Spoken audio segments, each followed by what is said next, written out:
Să fiu scurt că nu-mi place vrăjeala, știți că nu mai intru pe asta pe aici, că nu mă interesează pe mine internet. Subiectul despre Rixef, Smart 2 de azi noapte. N-am nimic cu nimeni, o să comentez și eu comentariile, da? Legat de comentarii. Că am văzut pe mulți în comentarii, domne, meciul Băcăuanu Camas, domne, dar nu s-a bătut Camas pe stilul lui. Dacă s-a bătea Camas pe MMA, băi,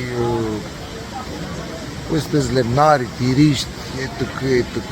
Nici eu nu pot să vorbesc prea mult despre sport, că nu mă pricep de spus mardoiala cu asta, dar când a trebuit să bat pe cineva, am luat bătaie fără să mă deranjez eu. Ce am vrut să zic? M-am auzit pe ăștia în comentarii, dom'le, că dacă era pe MMA, bă, stai mă așa o secundă. Ce are MMA-ul în plus decât boxul? Sol și picioare și etc. Și anumite prize. Păi, ca să câștigi pe un sol și pe un prize, înseamnă că e Smart 2? Să-ți dragunezi pe cineva? Nu. Asta odată. Doi la mână. Ok, am înțeles. Cam azi era bun pe MMA. N-am văzut o eschivă, n-am văzut un 1-2, n-am văzut nimic, n-am văzut să ferească. Atacul tigrului, fenta panterei, n-am văzut nimic. Să moară, eu să mor, dar nu l-a bătut unchiul meu Băcăuanu, pe unchiul meu, ca și cum ar fi bătut sacul. Ce să mai? Dezamăgire totală, asta odată. Am mai auzit pe unii, până alte niște clipuri, până să se bată Camas cu Băcăuanu, îi auzeam pe unul pe altul. Mă, ca să ajungi la Camas trebuie să treci de mine. Păi tu ai văzut ce a pățit Camas, mă? Păi ați văzut ce a pățit Camas? Păi ce aveți, mă, ați nebunit, mă, v-ați nebunit sălile astea și TikTok-ul, ați luat o razna cu internetul. Nu ne stă niciun clan în față nouă.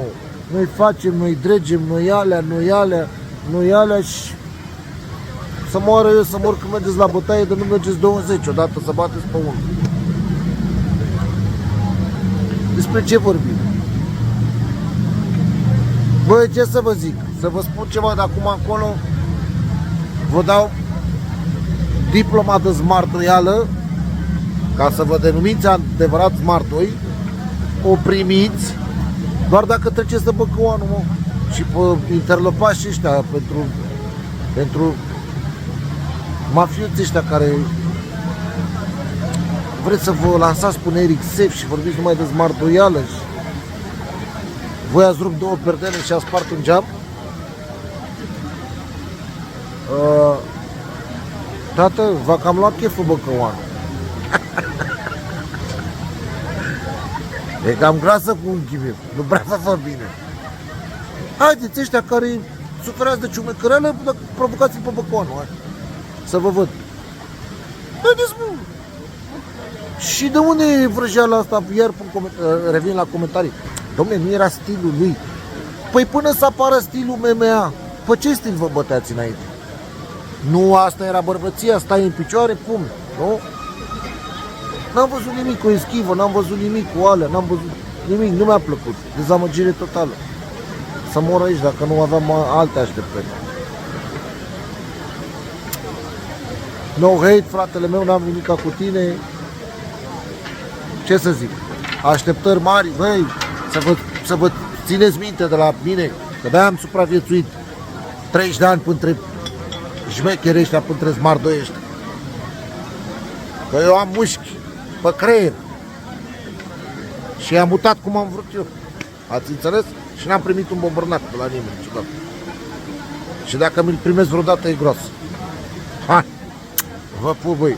Fiți cuminți, lăsați internetul, terminați-vă Rixef-ul, că nu-i de voi. Steagul la unchiul mea Băcăuanu. Vă pup!